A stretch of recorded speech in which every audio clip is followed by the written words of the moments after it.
Overly ambitious gingerbread projects for when you're stuck in quarantine but still can't bring yourself to do your taxes. Ba-da-da-doo.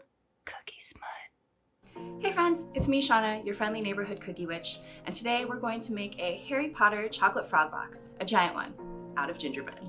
And by today I mean over the last 4 months.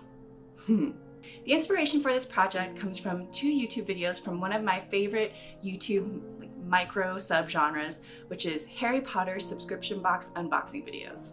The reason why I love Harry Potter subscription box unboxing videos is because I love Harry Potter and I love to see Harry Potter merch. You know, any object that actually exists in the real world that can make me believe that I can still get my Hogwarts letter even though I'm 30 years old and American. Yeah, I find that pretty satisfying to watch. But the thing is, I don't actually want any Harry Potter merch. I have a hard enough time trying to live up to some kind of Marie Kondo lifestyle without all those additional knick-knack paddywhacks all up in my space. So instead, I just watch Harry Potter subscription box unboxing videos and I just shop vicariously through them. The first video inspo comes from Kelsey Ellison, who I saw unbox this chocolate frog making kit, which includes this tray that you fill with chocolate, let it set up, and then you have some little chocolate frogs. Lame.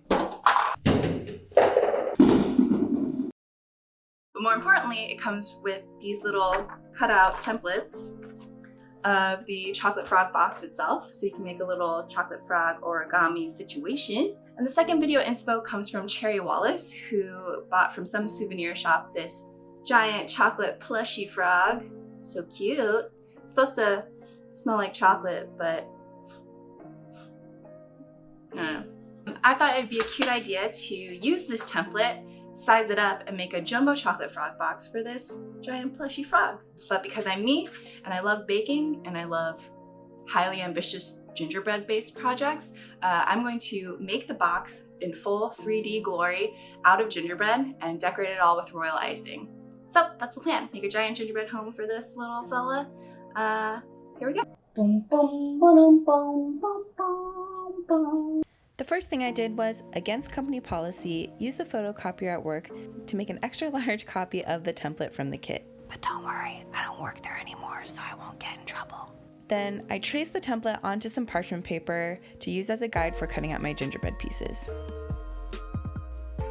If you want to try this project at home, but you don't want to have to buy this entire chocolate frog making kit, I actually made a template that you can download for free at my website. Link is in the description. Then I mixed, cut, and baked all my gingerbread pieces. I ended up with 1 big pentagon base, 5 rectangles for the sides of the box, and 5 equilateral triangles that will form the 3D lid.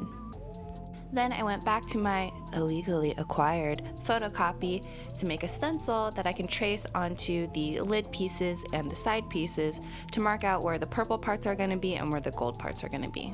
Then I just traced that onto the cookies with edible marker. Now it's time for a lot of icing. Now I want to share with you a tip on how to mix this purple color. Now in grade school, they will tell you that in order to make purple, you mix blue and red. Straight up lies. Well, at least when it comes to icing. For whatever reason, if you mix red food coloring with blue, it turns out super muddy. Even though we are making this deep royal purple, it still just turns out a little bit gross looking, a little bit dull. So instead of red, use pink. The pattern on the sides of the box was really fun and meditative for me to pipe. We've got this kind of blobby clover pattern, and in between all those blobby clovers are all these cute little frogs. Now, the way I pipe the frogs is not super faithful to the original chocolate frog box. The frogs on there are a little bit flatter and wider and a little bit more realistic looking. They take up that whole space in between the blobby clovers. To simplify, I constructed my frogs out of just different circles and ovals stacked on top of each other. The end result was certainly easier to achieve, and I think it looks really cute too. The box also has this dotted decoration around a lot of the edges, and this is my favorite part to watch played back at a high speed. Let's watch it again. Ooh, yeah. And now for the lid.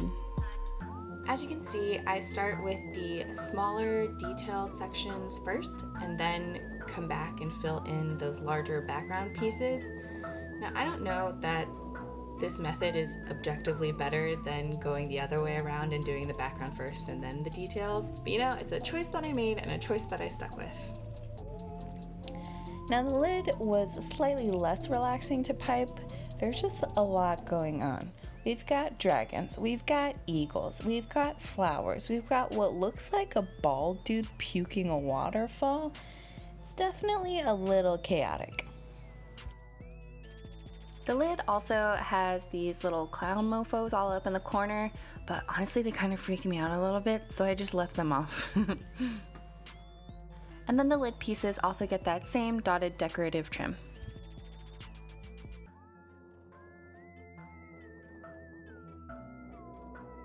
For the chocolate frog text that kind of arcs across all 5 of the pieces, I projected the image onto my cookies and traced it with an edible marker first, and then came back and piped those details.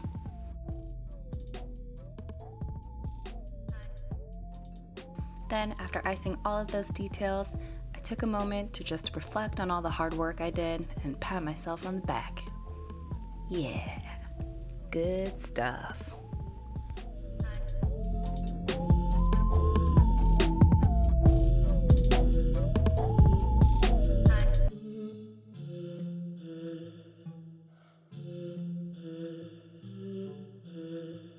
Then it's time to paint all those details gold.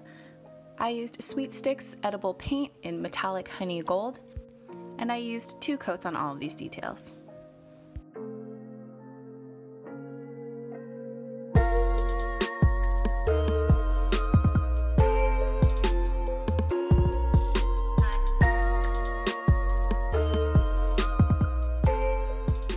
So the first thing I did to assemble the box is to file all the pieces down. After baking, all the edges of the cookies are at 90-degree angles, but the lid of the box is in this crazy pentagon shape. So if you were to put the cookies together and try and form that shape, the edges of the cookies kind of butt up against each other, and it would leave a huge seam in between those 2 cookies. So I use a microplane and I file it down, kind of make a beveled edge so that the cookies will fit really snug to each other, and to try and minimize that seam as much as possible. I did all the filing just by eye. I wasn't trying to revisit my high school geometry days and figure out the exact angle that I needed to be. And so I just filed a little bit, then checked it, filed a little bit, then checked it.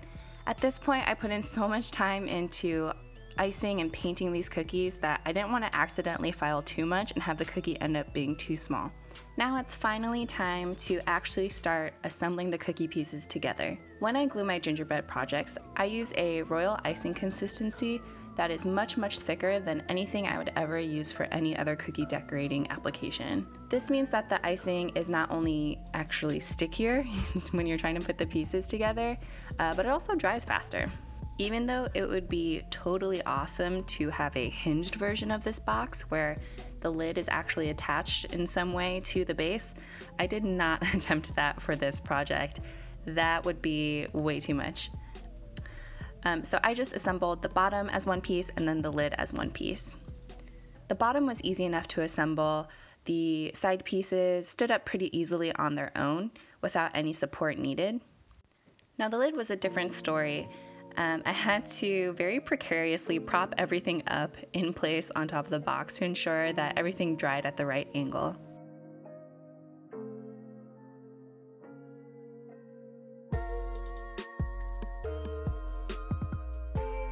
Now here you can tell I've got these huge white colored seams in between all my beautifully decorated pieces, but don't worry, I'm going to paint over those white seams and make everything try and blend in together as much as possible.